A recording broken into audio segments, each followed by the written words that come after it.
What's going on YouTube? Generation 6 introduced the fairy typing, and this benefited a lot of Pokemon.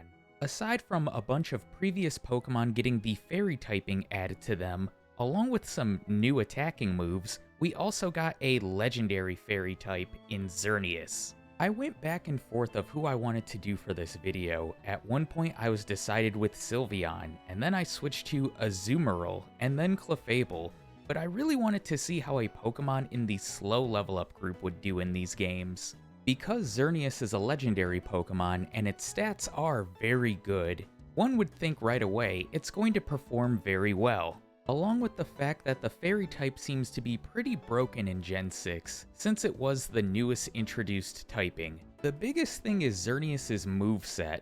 I'm not going to go over the TMs just yet, but looking at its level up moves, you could make an argument that Geomancy is the best stat boosting move in all of Pokemon, at least up to Gen 6. I don't have a lot of knowledge on Gen 7, 8, and 9, so if there is a better move in your opinion, let me know in the comments. Or even if you think a move like Dragon Dance is superior. There is one huge drawback to Xerneas' moveset, and that's we only start with Takedown as an attacking move in the beginning of the game. And while one might think that Ingrain could help minimize the damage taken from the recoil damage, Ingrain only recovers 1/16 of your max HP, while Takedown will deal 1/4 recoil damage to you of the damage you dealt to the opponent's Pokemon.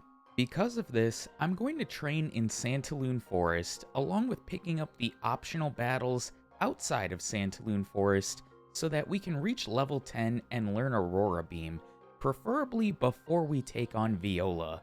While it is possible to beat Viola with just Takedown, it's incredibly luck-based, and I'll show you a battle showcasing that. By the time I get to Viola's gym, I'm level 8, and by battling the 3 trainers in Viola's gym, once I defeat the final one, Last Charlotte, I'll reach level 10 and will no longer have to rely on Takedown, and will have an attack that can take advantage of Xerneas' 131 base special attack stat. And this battle against Viola is actually the last that you're going to see Takedown on my moveset. While Surskit is a 2-shot with it, in previous battles it would just go for Bubble on me, and that damage can add up. Vivillon surprisingly is a 2-shot with Aurora Beam, despite our tremendous special attack stat and it being super effective. But I did mention a little earlier in the video that it is possible to beat her with just Takedown. And the battle you're about to see is from my first attempt with Xerneas. You see, I actually restarted this run 3 times. The first time is because I forgot to set my IVs and nature properly, and in the spirit of the run, I decided, let's just restart from the beginning. And the second time, instead of buying 10 potions to help out with healing after Takedown, I bought 10 Pokeballs. But this very first battle I had with Viola gets down to the wire because of the chip damage from Infestation and recoil damage from Takedown. And while my very first battle against her went like that, you can also have battles that end up like this. While Surskit can't deal that much damage to Xerneas, Vivillon is a lot more challenging. And it's mostly due to the potion that Viola will use once it gets low on health. And considering Yveltal starts with Razor Wind as its only attacking move, I have a feeling I'm going to have to do something similar when I do its run. I'm going to pick up a few optional battles on Route 4, and most of my training will come on Route 5 and on my way to Parfum Palace and Amberette Town. After all, Grant is the next gym leader, and I have a plan and level goal in mind for him. Before entering Lumiose City and meeting Professor Sycamore, I get the TM for return from his 2 assistants, which is going to replace Takedown. Although Takedown does have more base power at this point in the run, I'd rather have an attack on my moveset that's not going to deal recoil damage. Plus, we also have Aurora Beam, which is going to take advantage of our higher special attack stat. I meet the professor and battle him, and choose a Poliwag, which I turn into a Squirtle thanks to PK Hex. I pick up quite a few optional battles on Route 5, along with the mandatory battle against Tierno, and do my regular errands in Camphirier Town, picking up the Star Piece along with the Ether. I talk to this guy and show him a certain type of Pokemon he wants to see so I can get a Cherry Berry, and we have to run an errand for the town, getting the Poke Flute from Parfrum Palace. So I head there paying the $1,000 entry fee, picking up the rare candy, picking up the HM for Cut, rescuing a Furfrou, watching the 4th of July fireworks, and getting the Poke Flute along with the TM for Protect. I take the alternate route on Route 6 back to town just to pick up a few optional battles to prepare for Grant, and that's going to continue on Route 8 as well. Of course, when I arrive in Amberette Town, I do my usual. I get the TM for Rock Smash, I talk to the scientist about some fossils, and I take a ride on a Rhyhorn towards Glittering Cave. We have to deal with Team Flare in Glittering Cave, which is no match for me or my rival Callum. I take the Jaw Fossil at the end, get the dowsing machine and pick up the rare candy on the beach, and then head to Solage City. The first thing I'm going to do is head to the hotel and pick up the TM for Rest, which is going to have some use against Grant. Once I reach it, I can use the 2 rare candies I've collected to this point to level myself to level 26 and learn the move Geomancy. For anyone not familiar with this move, it's a 2-turn attack where you charge on the first turn, and on the second turn, it greatly boosts your special attack, special defense, and speed. I only need to battle 2 trainers in Grant's gym in order to reach level 24. I pop my 2 rare candies, learn Geomancy, and now I'm ready to take on Grant. I made a mistake earlier in this video. I have yet to teach Return and still have Takedown, although it hasn't seen much use. I do have Rest on my moveset though for this battle, because the Amora is going to keep spamming Thunder Wave before it actually starts to attack you. Takedown isn't doing much damage to Amora, and I really should have been going for Aurora Beam to take advantage of my higher special attack stat. I get really bad luck with Parahacks, and I get down to 6 HP before Rest kicks in, healing me up to full. Amora is just going for Rock Tomb at this point, trying to win the speed control of the battle. I go for another Geomancy when I wake up, but it probably wasn't necessary. I do get smart though and switch to Aurora Beam, which knocks out Amora, and Tyrunt, being weak to Ice type attacks, goes down in 1 Aurora Beam. So Xerneas, only the 2nd Pokemon to defeat Grant on its first attempt, which at the time of this voiceover, I've actually started Yveltal's playthrough, but have yet to make it to Grant. Hopefully it can fare the same, but we'll have to see since it is part flying type. I head back to Route 10 and deal with Team Flare while making my way to Geosenge Town and head to Reflection Cave.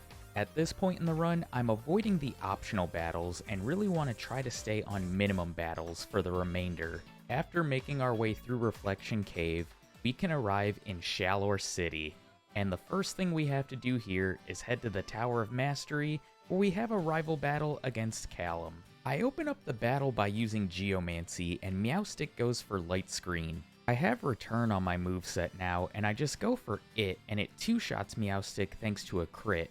Absol is next, and I use Return on it as well, until Light Screen wears off. Aurora Beam finishes it off, and last is Brazen. I should have tested how much Aurora Beam would have done, but Return is able to 2-shot it as it just hits me with a weak Fire Spin. With Callum defeated, we can make our way to the Shalour City gym and take on the 3rd gym leader, Korrina. I went into this battle extremely confident and enter at half health. I opened the battle by going for a double Geomancy, and I actually could have gotten knocked out by Mienfoo here because of its double slap. Had Mienfoo gotten a 4 or 5 hit double slap with each of them, I would have lost. I'm able to heal up to full health though with Rest, and once I wake up, Aurora Beam is able to one-shot Mienfoo, Machoke, and Hawlucha. My rival gives me the HM for Surf as we leave town, and I make my way towards Coumarine City while avoiding all optional battles. Of course, I'm going to pick up the leftovers on my way there. Since there's no useful TMs that we can get from the girl on the cliff in Coumarine City, let's pick it up in front of Coumarine City Gym, where we have another rival battle against Callum. Unfortunately, I'm 1 level away from learning Moonblast, and combining it with Xerneas' ability, it would probably one-shot his entire team. Just like in the first battle, I go for a double Geomancy as Meowstic sets up Light Screen. Except this time, I decide to just go for straight Aurora Beam, which does over half despite the Light Screen up, and once it wears off, it makes quick work of Meowstic and Absol. Against Brazen, once again I go for 2 returns, as it just hits me with a weak Psybeam. We're so close to level 35, but thankfully we'll have Moonblast by the time we take on Ramos. The battle against Ramos is another one where I go in extremely confident, and I have less than half HP. Jumpluff opens the battle by going for Leech Seed, as I go for Geomancy. I really should have just went straight Aurora Beam on this thing, because after Grass Knot and Leech Seed damage, I'm down to 1 HP. Even after fully healing up with rest, by the time I wake up, I'm back down to 38 HP. If I ever redo this run in the future, a note to myself, just go for straight Aurora Beam. Remember, you have 131 base special attack. Although I didn't need the boost from Geomancy, Aurora Beam one-shots his entire team. It's now time to head to the Kalos power plant, and with this next section of the run being a rather boring one, since our next gym leader is Clemont, and he gives us the TM for Thunderbolt, which Xerneas can learn, I thought, why not cover its TM list now? In terms of hidden power typing, I went with hidden power ground because I was thinking further down the line for Wickstrom, although we do get access to a move in Focus Miss as well. I also found it somewhat weird that Xerneas learns Aurora Beam by level up, but can't learn Ice Beam or Blizzard. I guess if it got access to those, it would be very powerful in this game, so I guess good job Game Freak for doing something useful. We do get access to moves like Hyper Beam and Psychic as well, but look at that, after covering the TMs, we're through the power plant. Before heading to Lumiose City, I'm going to pick up the rare candy outside of it. And when Clemont restores power to his gym, we can go ahead and challenge him. I wasn't sure what to expect from this battle because the Magneton does have a type advantage and knows the move Mirror Shot. I decide to start the battle by going for Geomancy, as Emolga goes with the signature Volt Switch, bringing out the Magneton.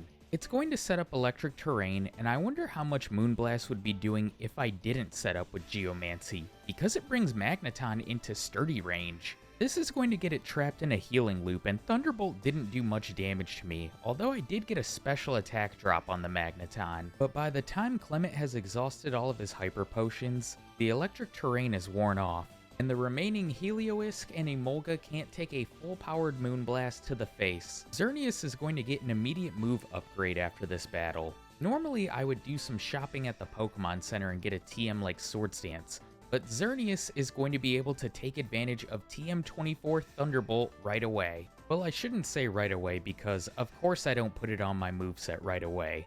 I do it after our upcoming rival battle against Callum, although Thunderbolt would have been a great option to use against Delphox. As always, he leads with Meowstic, who's going to open the battle up with Fake Out. I think I learned at this point in the run to stop wasting time by setting up Geomancy, because Moonblast has more than enough power to one-shot foes. It one-shots Meowstic and Absol, and although Delphox has a type resistance to it, it still does about a third, as Mystical Fire does quite a bit of damage to me. I decide to go for Geomancy because of the special attack drop Mystical Fire got, and this battle is close. Had Delphox just kept using Mystical Fire, I think we would have lost, but because it switched to Psybeam, we survive on just 15 HP, although both Psybeam and Mystical Fire would give it stab damage, so maybe we just got lucky either way. We can go ahead and skip through Route 14 and the scary story we hear at the end, and pick it up in Laverre City. At this point in the run with Xerneas, I've been trying to avoid all optional battles possible, including all of the battles in Valerie's gym, which for the longest time I thought Fairy was super effective against itself, but it's not. I need to look at type charts more. As far as the battle against Valerie herself, while Mawile and Sylveon both take 2 Moonblasts to knock out, neither really are a threat.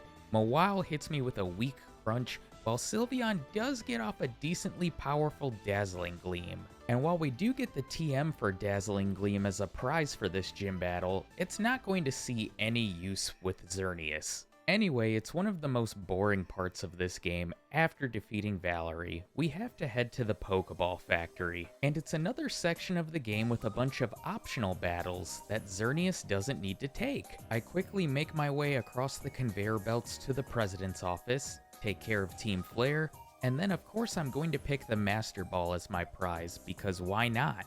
We can head to Route 15 towards DwunD Town. I'm going to be skipping all of the trainers here as well, but I am going to make my way south of the entrance to DwunD to pick up the rare candy. Once I arrive in DwunD Town, I'm going to head straight for Frost Cavern, and I'm actually going to pick up a few optional battles here. The reason being is that Xerneas is close to level 44, which it learns Mega Horn at that level, and at the time I was thinking that a 120 base power physical move would be great to our moveset, especially since we have the Psychic Gym coming up.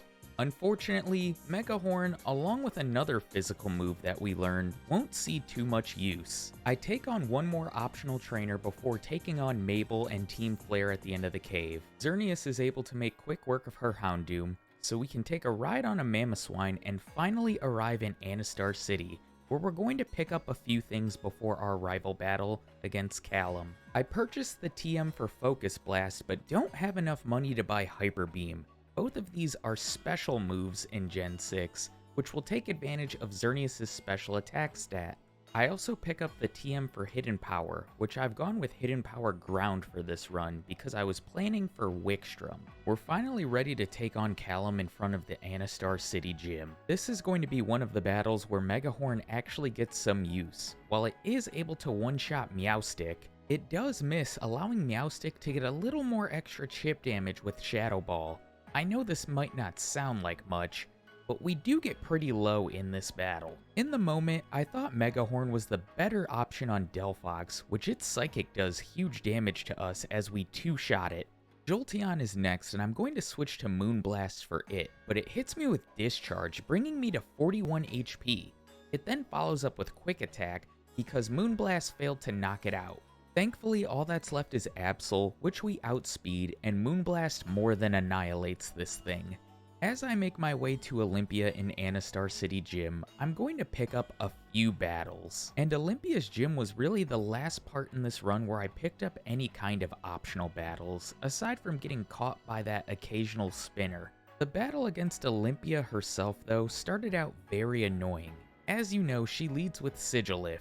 Seeing that Thunderbolt is super effective and we have a massive special attack stat, I thought we would take this thing out in one shot, which we fail to do, and it sets up Light Screen. Olympia heals it with a Hyper Potion, but now Thunderbolt is a 3-shot, allowing her to use a second Hyper Potion. I eventually switched to Mega Horn after using another Thunderbolt to finally knock this thing out. And next out is Slowking.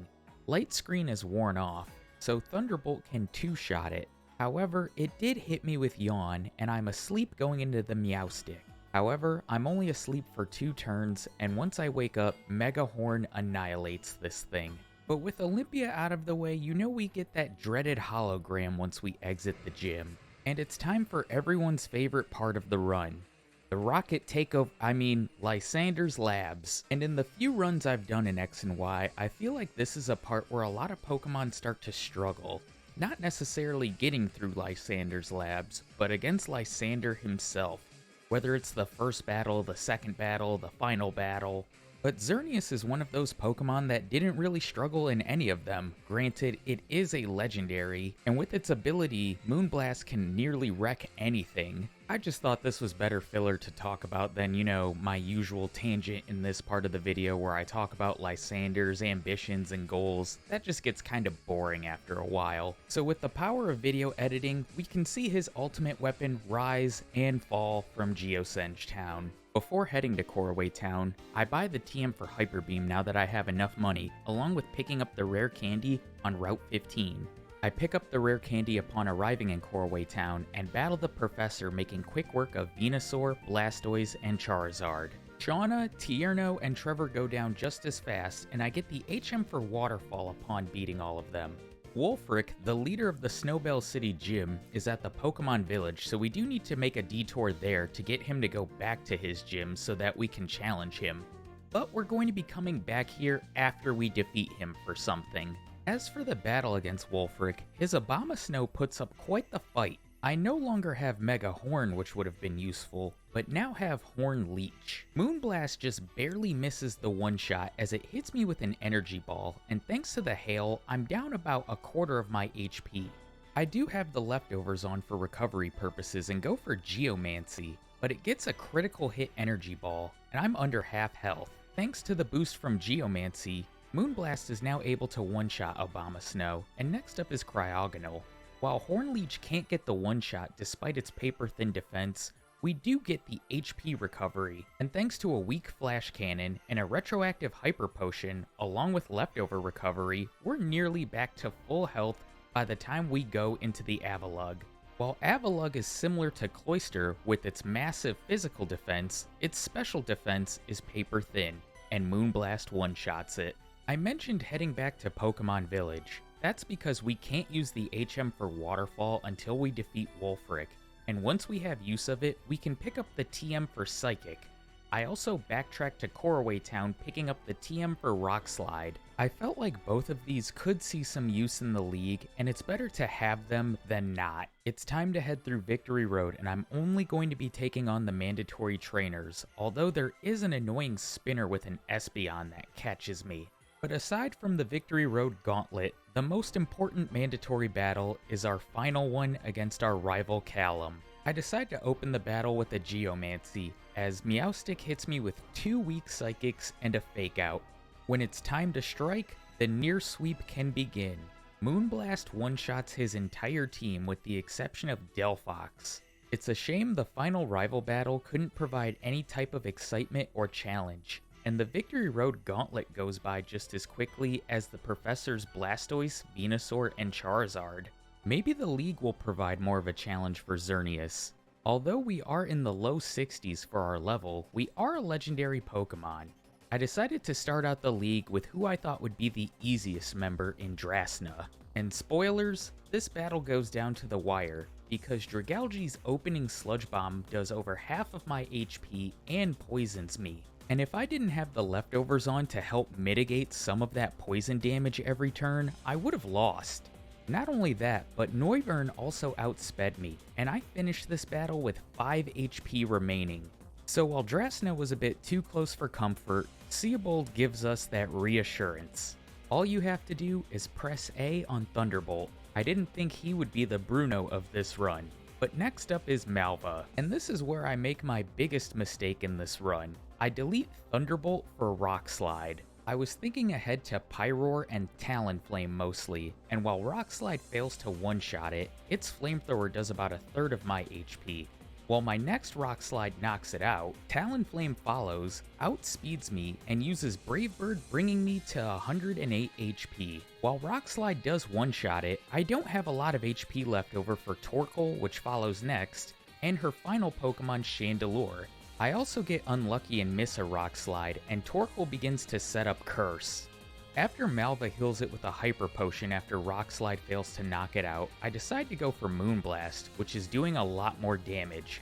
It's able to knock it out over 2 turns, and we somehow make it to her final Pokemon, Chandelure. Rock Slide fails to get the one-shot, and Flamethrower finishes me off. So thanks to human error, Xerneas won't be sweeping through the league on its first attempt. I learned my lesson for the second battle and kept Thunderbolt, and I decide to go for Geomancy against the Pyroar. It goes for Noble Roar a few times. After some back and forths of Geomancy and Noble Roar, I decide to go on the offensive. And a combination of Thunderbolt and Moonblast are enough to 1 or 2-shot her remaining Pokemon. And last is Wikstrom, who I thought would give Xerneas the most trouble, being that he's the Steel-type specialist. No change to my moveset from the last battle, as I get tormented by the Klefki right away. I stall for a bit on it by going for Hornleech and then another Geomancy, while it just keeps hitting me with weak Flash Cannons. I set up to +6 in my special attack because I want to be able to alternate between Moonblast and Thunderbolt against his remaining Pokemon. Once I am set up, Moonblast can one-shot the Klefki, next up is Scizor, and Thunderbolt one-shots it. He sends in Probopass next, and I thought Hornleech would be useful to get some HP back, but it does so little damage. Its Flash Cannon does very little damage to me, and I switch to Moonblast to knock it out the next turn. Last is Aegislash. I don't want to see King Shield, which is what I get first turn. I have to go for Moonblast because of Torment, which doesn't one-shot it, and Iron Head brings me to red health.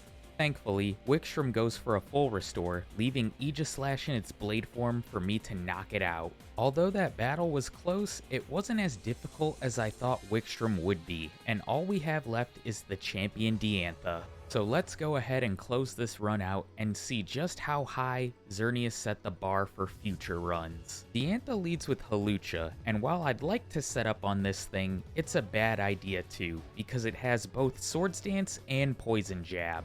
I go for Moonblast, knocking it out in one hit, and she sends out Tyrantrum next. I don't want to set up on this either, so I go for Moonblast, knocking it out.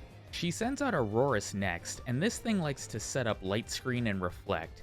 I decide to go for Geomancy twice, as it sets up a light screen and starts to hit me with Blizzard.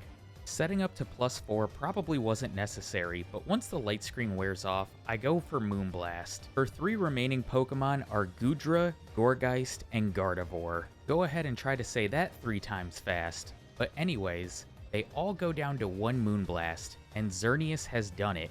It clocks in with an in-game time of 5 hours and 59 minutes, finishing the game at level 67, both personal bests for me. This goes without saying that Xerneas is by far to date the best Pokemon I've played in a solo run in X and Y, and I wonder how its counterpart Yveltal will do in a solo run, but we'll have to wait until next month to see that. No battle against AZ in this video. I just want to say thank you for the continued support on the channel. This video took a while to get out because I'm actually getting married at the end of this month, so I've kind of been scrambling getting the last minute stuff regarding that in order. Making sure all the vendors are paid, making sure my tux fits, making sure my best man suit fit. It's a lot of stuff. And I'm actually getting this video out a week before my bachelor party. If you want to buy me a beer, my Venmo is in the video description.